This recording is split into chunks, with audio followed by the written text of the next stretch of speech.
বাইতে রাসূলকে আমরা মহব্বত করি, কোনো সন্দেহ নাই। আহলে বাইতে রাসূলের মহব্বত এটা আমি মুমিন হওয়ার জন্য আবশ্যক। এটা এমন না যে এটা শিয়া সুন্নির বিষয় না, এটা ঈমানের বিষয়। এটা কিসের বিষয়? ঈমানের বিষয়। আগে মুসলমান হন, তারপরে দেখা যাবে আপনি কি। তো আহলে বাইতে রাসূল এটা উম্মতে মুসলিমার কোন দলের না। আপনারা বুঝতে পেরেছেন?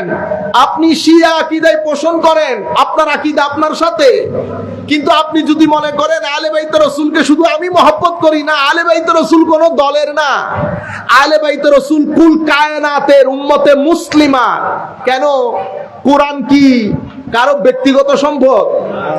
হাদিসে রাসূল কারো ব্যক্তিগত সম্পদ?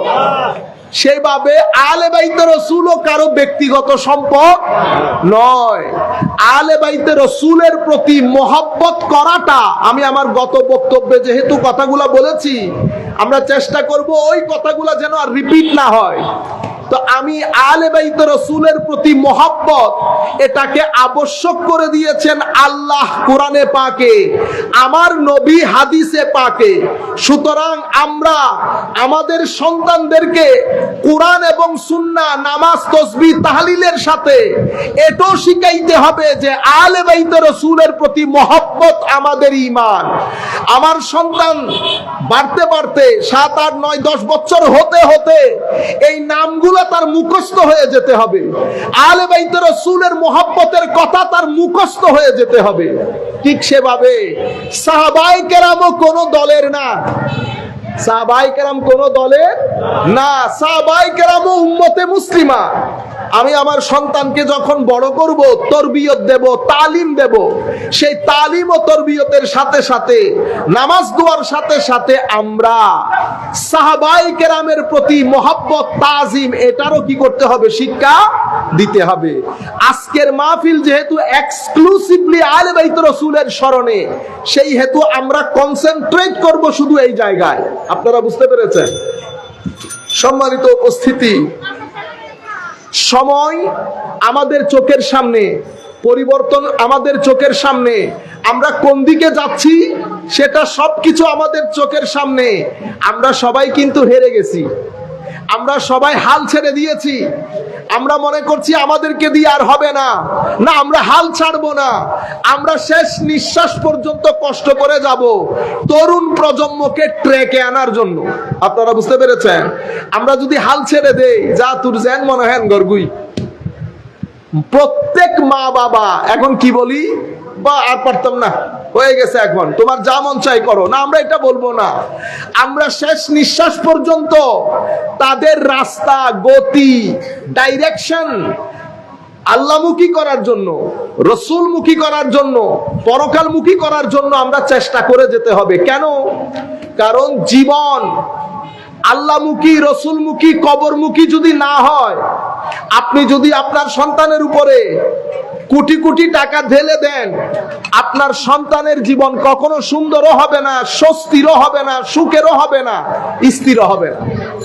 জীবনের স্থিরতা, সুখ, স্বাচ্ছন্দ্য, শান্তি, এগুলার জন্য খাদ্যের যেমন প্রয়োজন, ধর্মেরও তেমন প্রয়োজন। আমি যখন বলবো ধর্ম, এটা একটা প্যাকেজের নাম। এটা তাওহীদ, রিসালাত, কোরআন, সাহাবায়ে কেরাম, আহলে বাইতে রাসূল, আউলিয়ায়ে কেরাম, মা বাবা, বড়, সব কিছুকে ইনক্লুড করে। আপনি সব কিছুর উপর বিশ্বাস করলেন, বড়দের সাথে শুধু বেয়াদবি করলেন, কি হবে? আমার নবী বলছে, যারা বড়দেরকে সম্মান করে না, ছোটদেরকে স্নেহ করে না, তারা আমার উম্মত নন। মাল্লাম ইউবাজ্জিল কাবীরানা ওয়া ইয়ারহাম সাগীরানা ফালাইসা মিন্না, আও কামা ক্বালা নবী সাল্লাল্লাহু আলাইহি ওয়াসাল্লাম। যারা বড়দেরকে সম্মান করে না, ছোটদেরকে স্নেহ করে না, তারা আমার উম্মত না। সব কিছু করলেন, আল্লাহ, রসুল, আহলে বাইত, সাহাবায়ে কেরাম, মা বাবা, বড়, সব কিছু করলেন। দোকানের মধ্যে আমি গেলে আমাকে শুধু ঠকিয়ে দেন। আপনারা বুঝতে পেরেছেন? আমার নবী কি বলছেন? যারা আমার উম্মতকে ঠকায়, যারা আমার উম্মতের সাথে ডিসেপটিভ ডিসেপশন করে, চিট করে, প্রতারণা করে, তারা আমার উম্মত নন। দেখছেন অবস্থা কোথায় গিয়ে ঠেকেছে? সব ঠিক আছে, কিন্তু আমি যখন আপনার কাছে পরোটা কিনতে গেলাম, আপনি সেই পরোটার তেল কিনেছেন দুনিয়ার অসম্ভব বাজে যেই তেল খাওয়ার পরে মানুষের শরীর নষ্ট হয়ে যায়, ওই তেল খাওয়ানোর পরে সোয়াদাই কারবালার মাহফিল সেজে আপনি যদি সভাপতির চেয়ারে বসে থাকেন, কোনো লাভ নাই। আমার নবী বলছেন, যারা আমার উম্মতের সাথে প্রতারণা করে তারা আমার দল। তা আমার নবী যখন আপনাকে ডিজন করবে, আমার না বলবে, কিয়ামতের ময়দানে হেন কোন মায়ের ছেলে আল্লাহ তৈরি করেন নাই যেই ব্যক্তি আপনার পাশে গিয়ে বলবে আমি আছি। আপনারা বুঝতে পেরেছেন? আমার আল্লাহর দৃষ্টি থাকবে আমার নবীর দিকে। আমার নবী যাকে যাকে ইয়েস বলবেন সেই ব্যক্তির জন্য গ্রিন সিগন্যাল। আমার নবী যার যার ক্ষেত্রে নো বলবেন সেই ব্যক্তির জন্য রেড সিগন্যাল। রুয়ে জমিনের মধ্যে কোন মায়ের ছেলে নাই কিয়ামতের ময়দানে আমার নবীর থেকে রেড সিগন্যাল পাওয়ার পরে আবার আরেকজন এসে গ্রিন সিগন্যাল দেবে। সেই সৃষ্টি, সেই মানুষ, সেই জাত আমার আল্লাহ সৃষ্টি করেন নাই। আমার আল্লাহ আমার নবীর দিকে চেয়ে থাকবে। সেই জন্য আমি আপনাদেরকে বলছি, আসেন আমরা ভালো মানুষ হই। আমাদের ব্যবহার নষ্ট হয়ে গেছে, ছেলেদেরকে বলছি, মুরব্বীদেরকে না। আমাদের ব্যবহার নষ্ট হয়ে গেছে। মে তু মুখের মধ্যে দাড়ি রেখে মানুষকে গালাগালি করি, রাস্তার মধ্যে গাড়ি রেখে পুরো রাস্তা ব্লক করে দেই, মানুষ কিছু বলতে গেলে শক্তি দেখায়। আপনারা বুঝতে পেরেছেন? শুরু থেকে নিচ পর্যন্ত আমাদের ব্যবহার, আচার আচরণ, কথাবার্তা, ঘরের মধ্যে মা বাপ গরিব হয়ে গেছে। ঘরের মধ্যে মা দুনিয়া থেকে চলে যাওয়ার পরে বাবা গরিব হয়ে যাচ্ছে, বাবা দুনিয়া থেকে চলে যাওয়ার পরে মা গরিব হয়ে যাচ্ছে। কখনো বড় ছেলে, কখনো মেজো ছেলে। আমরা যেমন ফুটবল মারামারি করি, মারও ফুটবলের মতো হয়ে যায়। আল্লাহর আসমান ভেঙে পড়বে, এই কাজ করবেন না। আল্লাহর লানতের ওই সীমানার মধ্যে চলে আসবেন, এই কাজ করবেন না। আমার নবীর লানতের মধ্যে চলে আসবেন। যুবকদেরকে বলছি, জীবন দারুণ একটা জিনিস। জীবনকে উপভোগ করেন, এনজয় করেন। 4 টাকার মোবাইল দিয়ে জীবনটাকে ধ্বংস করে দিয়েন না। 5 টাকার মোবাইলের ভিতরে ঢুকে জীবনটাকে ধ্বংস করে দিয়েন না। জীবন অনেক সুন্দর, ঘাম জড়ান, ব্রেইন খরচ করেন। কখনো ছোট চিন্তা করবেন না, বড় চিন্তা করেন। আপনি তো কল্পনাও করতে পারবেন না কোথায় গিয়ে আল্লাহ আপনাকে সেট করাবে। বর্তমানে চট্টগ্রাম, বাংলাদেশে যারা বড় হয়েছে, কেউ বড়ঘর থেকে বড় হয় নাই। আমি আপনাকে গুনে গুনে বলতে পারবো, গুনে গুনে। এক ব্যক্তির সাথে কিছুদিন আগে দেখা, সেই ব্যক্তি একটা সিরামিক কোম্পানিতে দোকানে সেলসম্যানের জব করে, সে এখন সিরামিক কোম্পানির মালিক। আপনারা বুঝতে পেরেছেন? আমি আপনাদেরকে বলছি, নিজেকে কখনো ছোট মনে করবেন না। যেই হন, বুঝার চেষ্টা করেন। সকাল সকাল উঠেন, নামাজ পড়েন, ফজরের নামাজের পরে কোরআনের তিলাওয়াত করেন। জীবন বেড়ে যাবে, হায়াত বেড়ে যাবে, ভিতরে স্বস্তি আসবে, শান্তি আসবে, মাল ও দৌলতের মধ্যে বরকত হবে। আমার আল্লাহর রহমতের ফোয়ারা আপনার দিকে ধেয়ে আসবে। দেখতে দেখতে দেখবেন জীবনের মধ্যে পরিবর্তন চলে এসেছে। আপনার জীবন আর এক বাইরের আল্লাহর সৃষ্টি জীবজন্তুর জীবন আপনি করে দেখেন, আপনার সাথে কোনো ফারাক আছে কিনা। আমি যদি ঘুম থেকে 11টার সময় উঠি, ঘুম থেকে 11টার সময়, যখন আপনার মতো ছেলে 7টা থেকে কাজ করে 2000 টাকা ইনকাম করে ফেলছে, আপনি উঠলেন 11টার দিকে। বাবা চলে গেছে, বেচারা বুড়ো মানুষ 8টার সময় উঠে। আমি যদি পারতাম আপনাদেরকে কান ধরে ঘর থেকে বের করে দিতাম।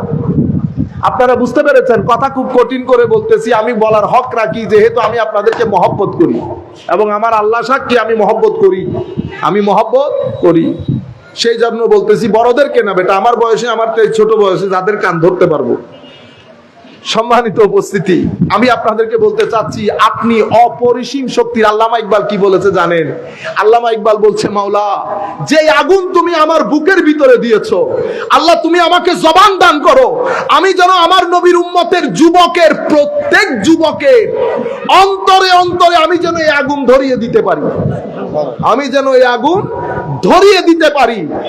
কে কোন সময় উঠে যাবে, কে কোন সময় পড়ে যাবে কেউ জানে না। বর্তমান ফেসবুকের ভিতরে ফেসবুক সমস্ত নষ্টামির মূল হয়ে দাঁড়িয়েছে। আমি কি ছেড়ে দিতে পারবো? আমি আপনাদেরকে কখনো ছেড়ে দিতে বলছি না। ব্যবহার করেন, কিন্তু আপনি কি ওইটার উপর মারা যাবেন? আপনি কি ওইটার উপর জীবন নষ্ট করে দেবেন? 1 ঘন্টা ইউজ করেন, 2 ঘন্টা ইউজ করেন, রাত্রে জেগে ফেসবুক দেখা যদি এরকমই হয়, ঘুম নষ্ট করে আপনি গরু ছাগলের সাথে গোয়াল করে চলে যান। কেন জানেন? ঘুম নষ্ট করা আপনার শরীরের জন্য সেভাবে ক্ষতিকর যেভাবে মদ, জুয়া এবং বিষ আপনার শরীরের জন্য ক্ষতিকর, ঠিক সেরকম রাত জেগে মোবাইল ব্যবহার করা আপনার চোখের জন্য, আপনার ব্রেইনের জন্য ক্ষতিকর। আপনি বুঝতেছেন না কেন? কারণ আমি আগে অসংখ্যবার বলেছি, চোখ, কান আল্লাহর সৃষ্টি, যেটা আপনাকে দিয়েছে। কোন সৃষ্টি একদিনে রিঅ্যাকশন করে না, 2 দিনে রিঅ্যাকশন করে না। এরা আপনাদেরকে টাইম দেয়।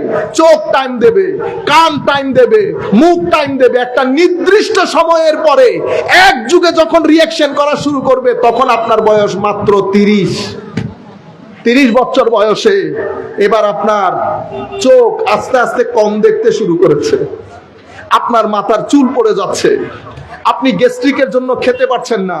কেন? এগুলা আপনার গত 10 বছরের রেজাল্ট বের হচ্ছে একটা একটা করে।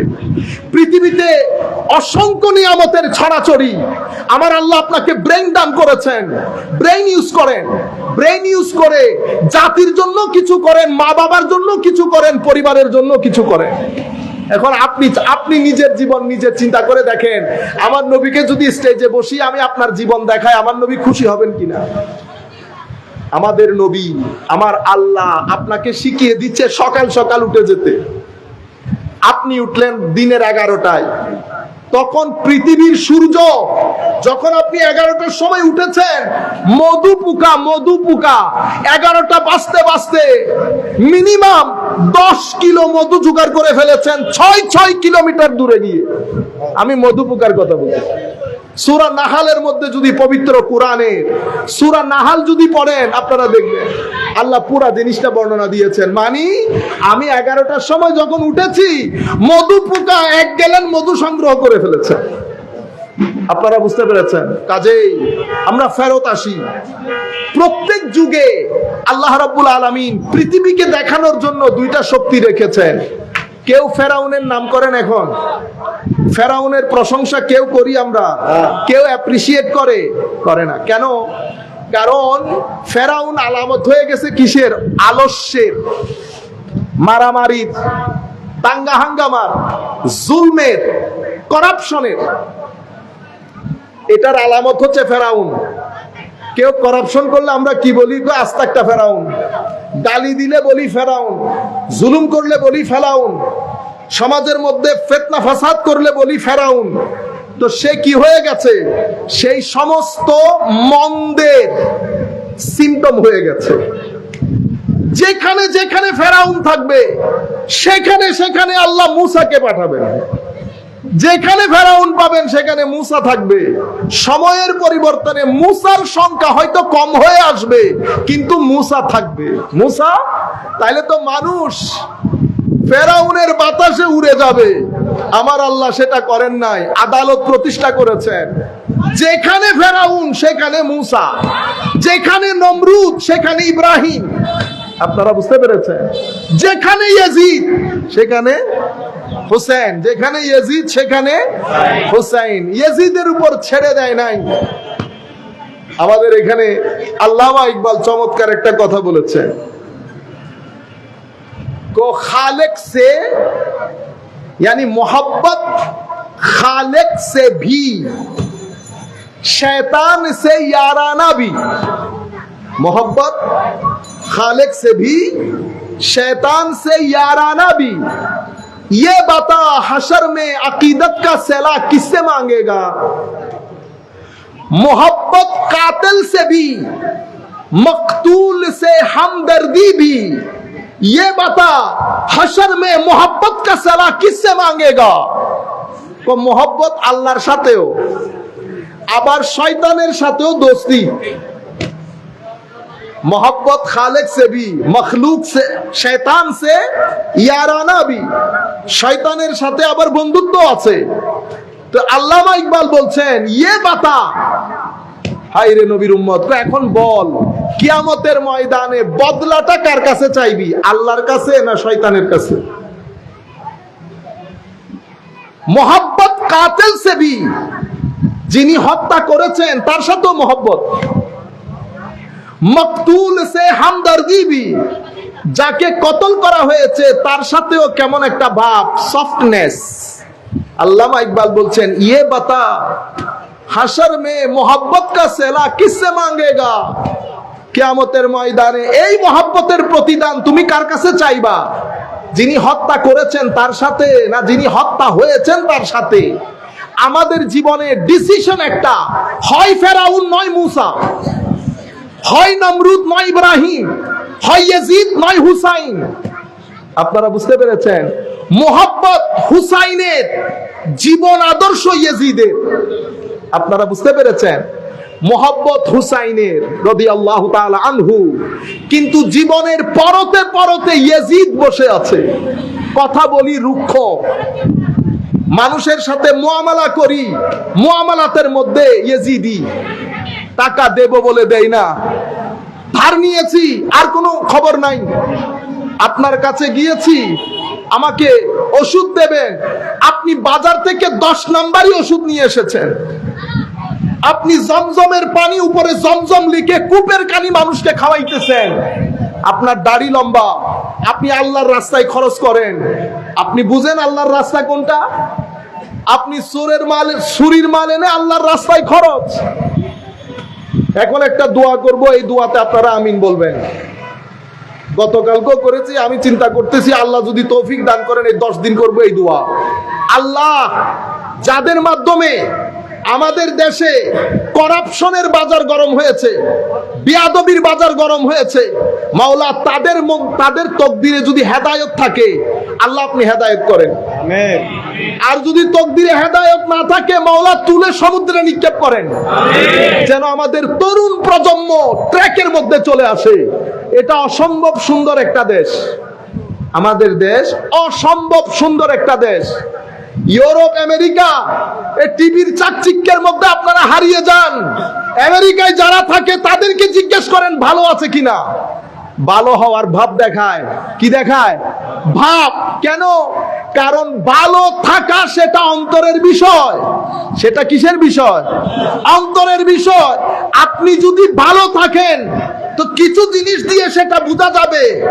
ভালো থাকেন সেটা গাড়ি দিয়ে বোঝা যায় না, সেটা টাইলসওয়ালা ঘর দিয়ে বোঝা যায় না, শুট বুট দিয়ে বোঝা যায় না। আপনারা মনে করেন ভালো থাকলে তো গাড়ি, ভালো থাকলে বাড়ি। মনে রাখবেন, গাড়ি, বাড়ি, টাইলস, শুট বুট এগুলো আপনার ভালো থাকার দলিল না। যদি আপনি ভালো থাকেন ডিভোর্স রেট কমে যাবে। কি কমে যাবে? ডিভোর্স রেট মানে ডিভোর্সের বাংলা কি বেটা? তালাক কমে যাবে। যদি আপনি ভালো থাকেন সমাজের মধ্যে মুড়ে মুড়ে মারামারি হয় না। আমি যদি আপনাকে এখান থেকে ইয়া পর্যন্ত, ওই যে মোড়টার নাম কি, কাঠগড় মোড়, পাঠাই, মিনিমাম 10 জনের সাথে আপনার লাগবে, লাগবে না? তার মানে কি আপনি ভিতর থেকে ভালো নাই। ভিতর থেকে ভালো লাগলে মানুষ ধৈর্যশীল হয়। কি হয়? ধৈর্যশীল। মানুষের মধ্যে হায়া থাকে, জবানের মধ্যে হায়া থাকে। যদি ভালো হন কিছু জিনিস কমে যাবে। ডিভোর্স রেট কমবে, ক্রাইম রেট কমবে, বিয়াদবি কমবে, হত্যাযজ্ঞ কমবে, কিছু জিনিস বাড়বে। মানুষের সম্মান, একজনের সাথে একজনের সম্পর্ক, আদব, স্থিতিশীলতা, শৃঙ্খলা বাড়বে। আপনি যে খারাপ আছেন সেটা গাড়ি বাড়ি না, আপনার সুইসাইড রেট বেড়ে গেছে, তো আপনি কেমনে ভালো আছেন? আত্মহত্যা বেড়ে গেছে।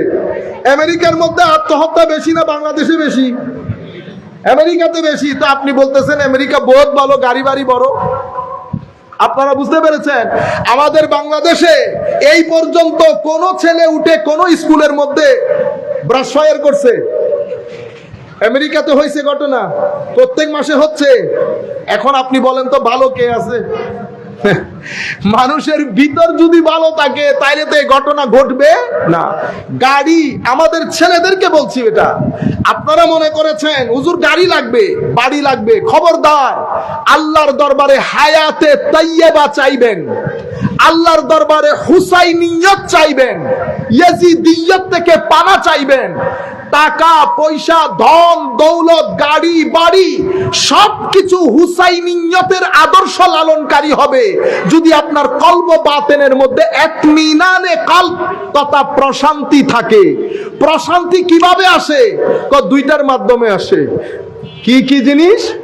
আপনি, এটা সবার জন্য বলবো, আপনি আপনার সন্তানদেরকে, আপনি নিজে, আল্লাহ যে প্রকৃতি বানিয়েছে, সমুদ্র, নদী, পাহাড়, জঙ্গল, আপনি ছেলেদেরকে এগুলার কাছে নিয়ে যাবেন। গরু ছাগল এগুলার কাছে নিয়ে যাবেন, হাঁস মুরগি পাখি, আল্লাহ যে সৃষ্টি করেছেন এই সৃষ্টির নিকটে। নাম্বার 1। নাম্বার 2, আপনার ছেলেদেরকে, আমাদের ছেলেদেরকে জিকির শিখাবেন। জিকির নামাজ, জিকির মানে তিলাওয়াত, জিকির মানে দরুদ, জিকির মানে মা বাবার খেদমত, জিকির মানে সমাজের গরিব গুরাবার খেদমত, জিকির মানে মানুষের মুখে হাসি ফুটানো। এই দুই কাজ যদি আপনি করেন, আপনি পৃথিবীতে সফল মা বাবা। যদি এটা করতে না পারেন, আপনি পৃথিবীতে চলে যাওয়ার দের। আপনার দোকান নিয়ে ছেলেরা মারামারি করবে, আপনার জমি নিয়ে ছেলেরা মারামারি করবে, আপনার ঘর নিয়ে ছেলেরা মারামারি করবে। এটা আপনি ভুল করে ফেলেছেন। আমি আপনাদেরকে বলছি, আমরা এখন যেটা হয়েছে, আমরা হেরে গেছি, মেনে নিচ্ছি, আমরা মানবো না। আজকের পর থেকে যতদিন শ্বাস প্রশ্বাস চলে নাকের মধ্যে, আমরা এটা মানবো না। আল্লাহ যে উদ্দেশ্যে আমাদেরকে বানিয়েছে, যতক্ষণ এই উদ্দেশ্যের এহসাস, অনুভূতি, অনুভব আমার ছেলেদের মধ্যে, তরুণ প্রজন্মের মধ্যে দিয়ে যেতে না পারবো, ততক্ষণ পর্যন্ত আমি আল্লাহর দরবারে দোয়া করব এবং চেষ্টা প্রচেষ্টা করব। মহরম মাস এসেছে, আমাদের এখানে অনেক বাইরা দেখেছি যাদের ছোট ছোট বাচ্চা আছে, আমি চিনি মৌসলি। আপনারা আপনাদের ছেলেদেরকে এই আগামী 10 দিন অফিস থেকে আর্লি আসবেন, প্রত্যেক দিন রাতে আধা ঘন্টা বসে বসে তাদেরকে আলে বাইত রাসূলের তালিম দেবেন। নামগুলা বলবেন। ইমামে হাসান নাম শুনলে তো অন্তর বড় হয়ে যায়। কেন? কারণ হাসান এবং হুসাইন আমার নবীর দুই নাতির নাম হওয়ার আগে সৃষ্টির মধ্যে কারো নাম হাসান হুসাইন ছিল না। আমার নবীকে জিজ্ঞেস করা হলে আমার নবী বলেছেন এগুলা বেহেশতি নাম। এই জন্য হাসান বললেই কেমন করে উঠে না, হুসাইন বললেই কেমন করে উঠে। ফাতেমা নরমাল একটা নাম না, নরমাল নাম। কত সুন্দর সুন্দর আপনারা তো রাখেন, সিনতিয়া, বিনতিয়া, নাম সব সুন্দর বেটা। আপনারা কেউ আবার সিনতিয়ার বাবা রেগে যাবে, সব নাম সুন্দর, কিন্তু বেটা এমন নাম রাখবেন কিয়ামতের ময়দানে যখন ডাক পড়বে আমার নবীও যেন খুশি হয়, আমার নবীও যেন খুশি হয়। যেমন হাজেরা লাগলেন, সারা রাখলেন, আমার নবী তো জানেন হাজেরা কার নাম, সারা কার নাম। আমার নবী একটু হলেও চোখ খুলে তাকাবেন, দেখি সারা কার নাম। এমন নাম রাখবেন না যেই নাম ভারী হয়ে যায়। আমি আপনাদেরকে বলছিলাম হাসান, হুসাইন, ফাতেমা, আয়েশা, দেখলেন আয়েশা নামের মধ্যে সফটনেস দেখেছেন। কেন? আমার নবী হযরত আয়েশাকে অনেক মহব্বত করতেন, অনেক মহব্বত করতেন। আয়েশা বললে কেমন, অথচ নরমাল নাম। আপনি 100 বছর শুনতেছেন আয়েশা, তবুও কেন যেন আয়েশা কেমন লাগে। আপনারা বুঝতে পেরেছেন? সফিয়া, খাদিজা, নামগুলার ভিতরেই কেন কেমন কেমন কি যেন লুকিয়ে আছে। সম্মানিত উপস্থিতি, আমি আপনাদেরকে জিনিসটা বুঝাতে চাচ্ছি যে আপনি আপনার অফিস থেকে ফেরার পথে প্রত্যেক দিন আধা ঘন্টা সময় আপনার না হলে মাদেরকে বলে দেন, শীট করে দেন, বের করে লিখে দেন, দরুদ শরীফ পড়তে বলেন, কারবালার ঘটনা শুনান, হাসান হুসাইনের ঘটনা শুনান, ফাতেমাতুজ জাহরার কথা বলেন, সাহাবায়ে কেরামের কথা বলেন, তাদের ত্যাগ তিতিক্ষার কথা বলেন। তারা 23 বছর আমার নবীর সুখে দুঃখে, তারা গরমের মধ্যে, শরতের মধ্যে, বৃষ্টির মধ্যে কিভাবে আমার নবীর সাথে লেগেছিল। পরিবার পরিজন ছেড়ে দিয়েছে, বাবা ছেলের বিরুদ্ধে দাঁড়িয়ে গেছে, ছেলে বাবার বিরুদ্ধে দাঁড়িয়ে গেছে, আত্মীয়তার সাথে দাঁড়িয়ে গেছে, ভাইয়ের বিরুদ্ধে দাঁড়িয়ে গেছে আমার নবীর কারণে। সেই নবীর উম্মত আমরা, সে সাহাবায়ে কেরামের পদাঙ্ক অনুসরণকারী আমরা, সে আলে বাইত রাসূলের মহব্বতের স্লোগানধারী আমরা। আমাদের জীবন যদি সুন্দর না হয়, আমার নবী লজ্জিত হবেন না। আমাদের জবানের মধ্যে হায়া থাকতে হবে, আমাদের চোখের মধ্যে হায়া থাকতে হবে, ভদ্রতা থাকতে হবে। ভদ্রতা, নম্রতা, এগুলো শিখার জন্য বিশ্ববিদ্যালয়ে যাইতে হয়, কলেজে যাইতে হয়। এটার জন্য কি আপনি বলবেন আমি রিক্সা চালাই, এই জন্য আমি জানি না ভদ্রতা কি? এটা একটা কথা হইলো? রিক্সা চালান, ট্যাক্সি চালান, কি করেন, আপনার কাজের সাথে এগুলার কোনো সম্পর্ক নাই। ঘরের মধ্যে সভ্যতা গড়ে তুলেন। কোন ঘরের মধ্যে, কোন ঝুপড়ির মধ্যে, কোন মাটির ঘরের মধ্যে আপনি থাকেন, ডাজন্ট ম্যাটার। সভ্যতা গড়ে তুলেন, তুই তুকারি ছেড়ে দেন, ছেলেদেরকে বড় হতে দেন, তাদের ভিতরে বড় হওয়ার ইন্সপিরেশনটা জাগিয়ে দেন। আপনি দেখবেন কোন জায়গার কে উঠে। আমাদের পূর্বের প্রেসিডেন্ট কে ছিলেন? কে ছিলেন ভুলে গেছেন? আব্দুল হামিদ সাহেবকে ভুলে গেছেন? প্রেসিডেন্ট ছিলেন না? প্রেসিডেন্টের বাড়ি কোথায় জানেন? কোথায়? মিঠামাইন না? মিঠামাইনে কেউ গেছেন এখানে? হ্যাঁ, মাশাআল্লাহ। ওই মিঠামাইন মানে বুঝুন না, এরে মানে নারানো হয় না একবারে অজফারাগা। আর ওনারা তো শহরের মানুষ না, একেবারে অজপাড়াগা, যেখানে মানুষ মারা গেলে কবর দেওয়ার মাটি থাকতো না পানির জন্য। আপনি মানুষের জীবনগুলো দেখার চেষ্টা করেন, তাইলে বুঝবেন আল্লাহ আপনাকে কোন নিয়ামতের মধ্যে রেখেছেন। সেই জায়গা থেকে উঠে এসে ওনার আশপাশের লোক, উনি, ওনার মা বাবা কখনো বুঝতে পেরেছে উনি বাংলাদেশের প্রেসিডেন্ট হবেন? আমাদের এখান থেকে আগামী 15 বছরের মধ্যে কেউ বাংলাদেশের বড় হবে না, আমি বলতে পারবো।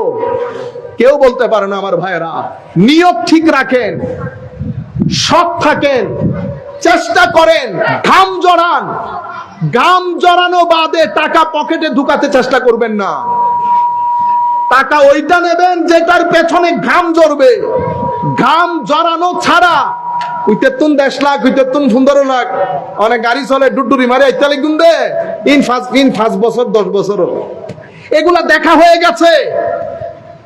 ধোকার মধ্যে আছি আমরা, ধোকার মধ্যে। আমরা বলি না অমুক অনেক টাকা। আমার নবী যে সিস্টেম করে দিয়েছেন, আমার নবী বলেন নাই ইংল্যান্ড আমেরিকার লোকের ভিতরে শান্তি নাই কেন? পারিবারিক অবস্থা, বিয়ে, কোনো কিছু নাই। 16 বছর হয়ে গেলে ছেলে জানে না বাবা কোথায় থাকে, বাবা জানে না ছেলে কোথায় থাকে, ছেলে জানে না মা কার সাথে। জীবন না অনেক খালি শুটবুট হিন্দি আড়ি লইব না, এটা জীবন।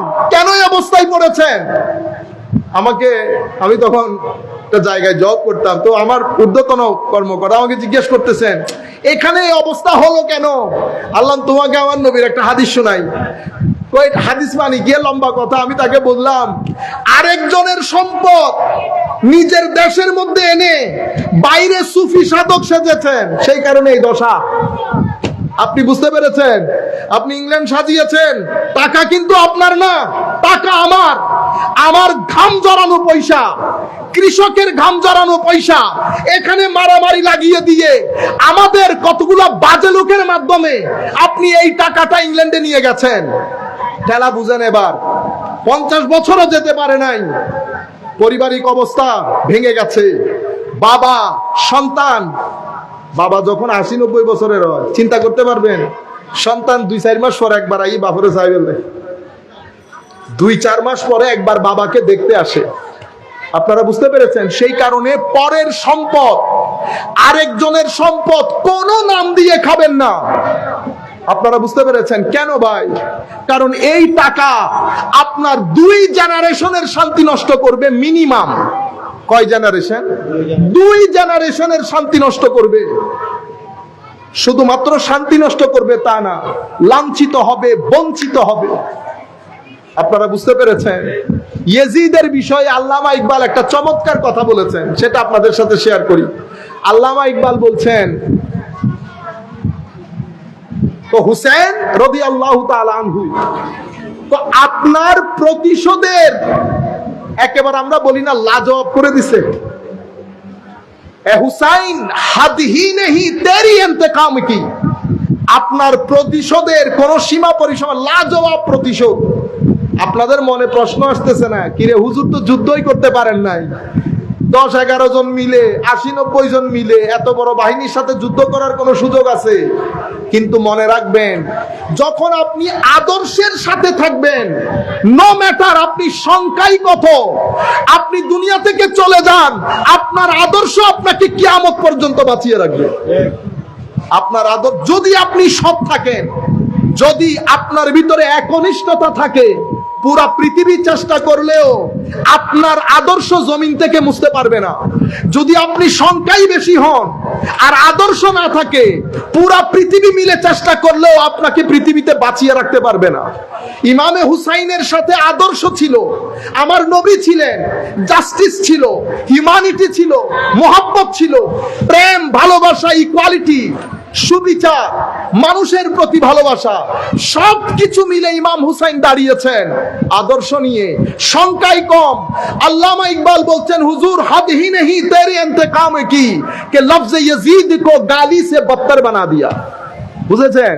তো ইয়াজিদ শব্দটাকে গালি থেকেও খারাপ করে দিয়ে চলে গেছে। সেই যাতে সেই দিন থেকে আজকের দিন পর্যন্ত, আমি গত মাহফিলও বলেছি, ব্রাহ্মণবাড়িয়ার এক ভদ্রলোক আমাকে অনেক লম্বা কথা, আপনি ইয়াজিদের ব্যাপারে কি জানেন, অমুক সমুক, উনি তাবেই ছিলেন। বিয়াদবিরও একটা শেষ থাকে, বিয়াদবিরও একটা শেষ থাকে। তো বিয়াদবের সাথে কখনো ডিবেট করতে যাবেন না। বিয়াদব যা বলে তা মেনে নিবেন। কেন? কারণ বিয়াদবের সাথে কথা বলতে হলে ওর সমপর্যায়ে নামতে হবে। সুতরাং কথা বলার কোনো দরকার। এখন আপনি উঠে বলেন আমাকে বের হন, আমি কিন্তু আপনার সাথে দুই কথাও আর বলবো না, আমি বের হয়ে চলে যাব। কিন্তু কোন ইউনিভার্সিটির প্রফেসর এসে যদি বলে বের হন, স্টেজের মধ্যে উঠে দাঁড় করাবো, আয়ো, কিন্তু আপনার সাথে বলবো না। মিলতে হয় কুফু। তো উনি বলছেন ইয়াজিদ তাবেঈ, লম্বা কথা। তা বলছে একটা কাজ করেন, তাবেঈ যেহেতু, আপনি যদি কম বয়সের হন, আমি তার মোবাইলের ভিতরে দেখতেছি না হুজুর বয়স কত, যদি কম বয়সের হন, বাচ্চা টাচ্চা হওয়ার সুযোগ থাকে, তাইলে আপনার একটা ছেলের নাম ইয়াজিদ রেখে দেখাবেন যেহেতু তাবেঈ। অথবা যদি সম্ভব না হয়, আপনার একটা নাতির নাম ইয়াজিদ রেখে দেখান। পারবেন না। কেন? কারণ নামটাকে পিষে দিয়ে হয়েছে। কে পিষে দিয়েছে? আদর্শ। ফেরাউন, মুসা আলাইহিস সালাম, মুসা আলাইহিস সালাম তো পলায়ন করেছেন, ঠিক না? পিছনে ফেরাউন গেছে, ফেরাউনের সৈন্যবাহিনী, সুপার পাওয়ার, কিন্তু আজকের দিন পর্যন্ত ফেরাউন ফেরাউনই হয়ে গেল। মানুষ এখনো ফেরাউনকে থুতু মারে ইজিপ্ট মিশরের মধ্যে গিয়ে, আমরাও মেরেছি।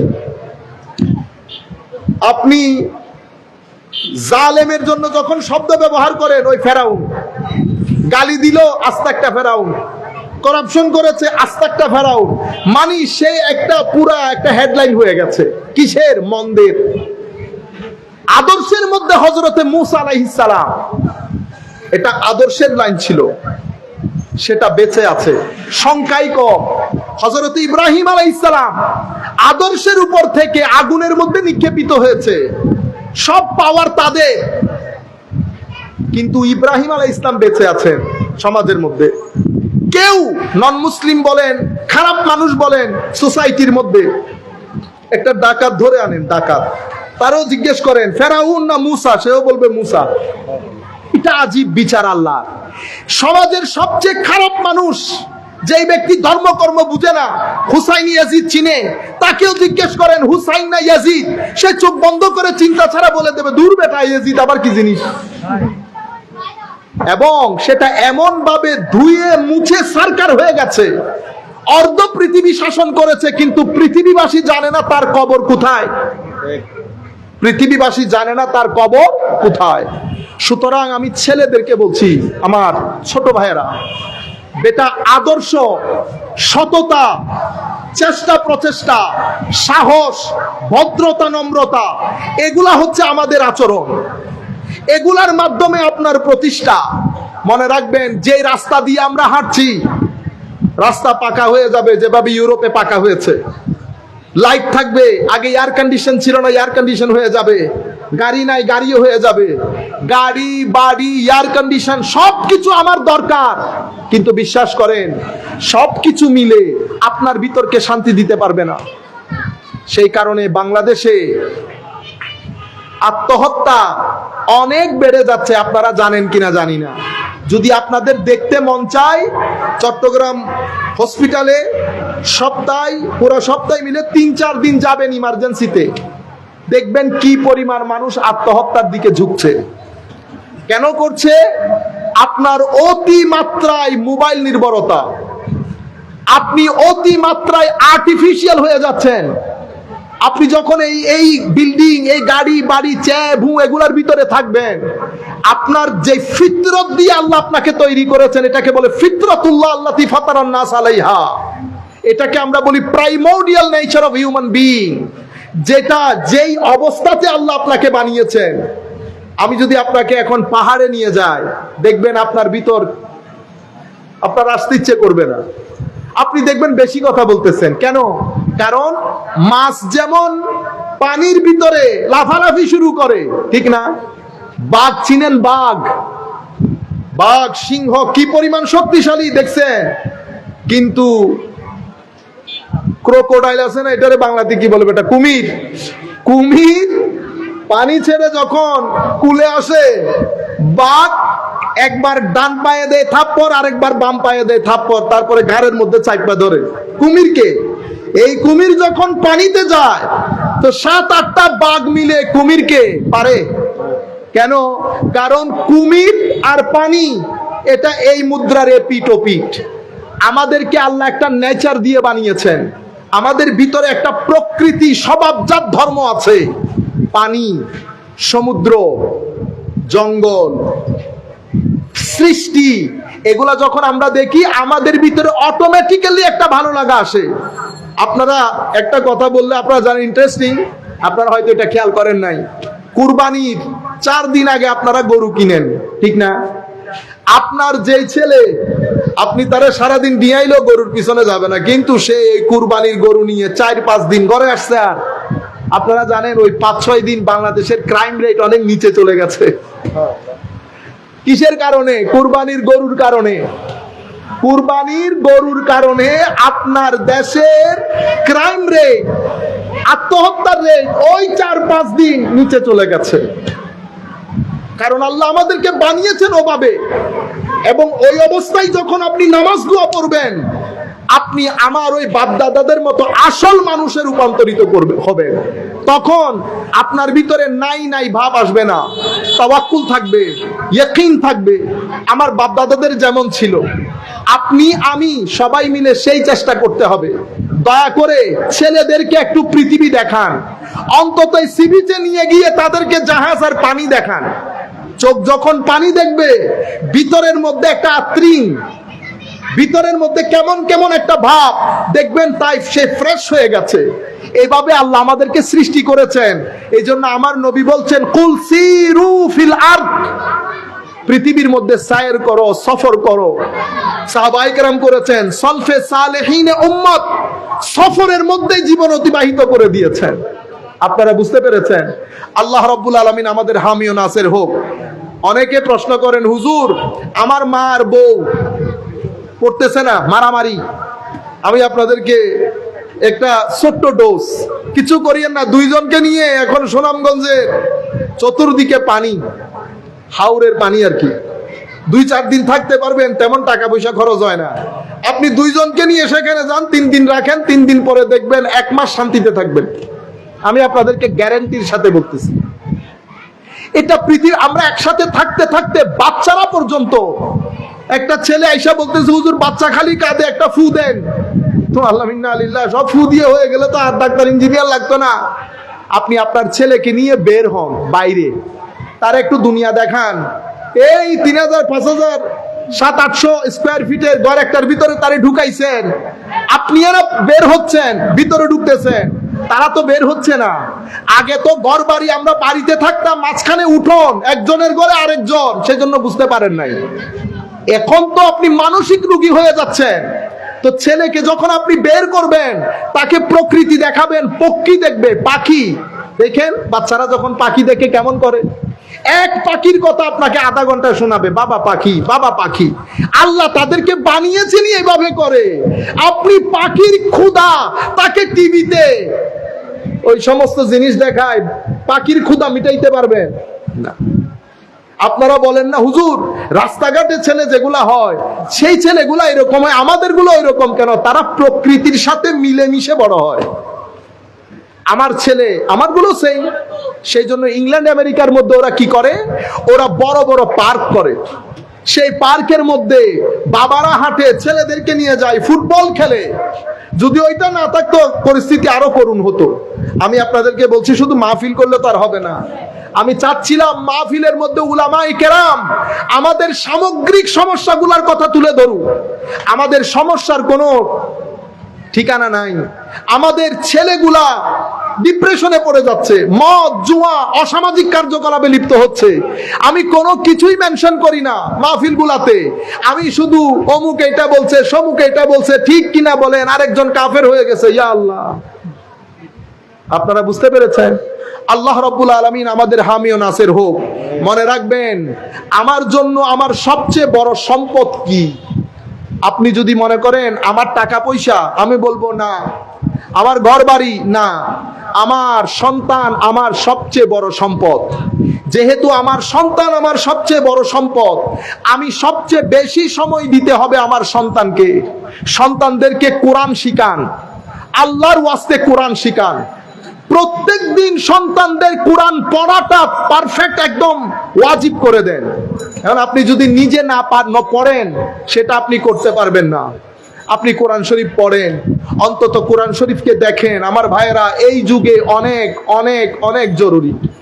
আপনি টাকা ইনকাম যেভাবে করছেন কষ্ট করে, এই টাকা আপনার শরীরের চাহিদা মিটাবে, মনের ক্ষুধা মিটাবে না। মনের ক্ষুধা মিটাই মাজারের জিয়ারত, মনের ক্ষুধা মিটাবে এই মাহফিল, মনের ক্ষুধা মিটাবে মা বাবার সাথে বসে মা বাবাকে দেখে থাকা। আপনারা বুঝতে পেরেছেন? মনের ক্ষুধা মিটে মসজিদের ইমাম মুয়াজ্জিন, বুজুর্গ আমাদের আগের ইমাম মুয়াজ্জিন, এখনকার গুলো যা আগে একটু বুজুর্গ টাইপের ছিল না, হায় হায়, এই ধরনের বুজুর্গানে দিনের এমনি একটু করে যাবেন, পান একটা দিয়ে 2-4 মিনিট থেকে আসবেন, এগুলো আপনার বিতর্কে চার্জ করে ফেলবে। কবরস্থানে গিয়ে মুরব্বিয়ানে কেরামের জিয়ারত করবেন, 10 মিনিট সেখানে বসে থাকবেন, চিন্তা করবেন আল্লাহ আজকে আছি, আমিও না আসলাম, কাশ যদি আল্লাহ আমার সন্তানদেরকে তৌফিক দেন তারাও আসবে। আজকে আমি উপরে, কালকে আমি নিচে, বিষয়গুলোকে ফিল করবেন, দেখবেন আপনার ভিতরে 10 বছরের টেনশন খতম হয়ে যাবে।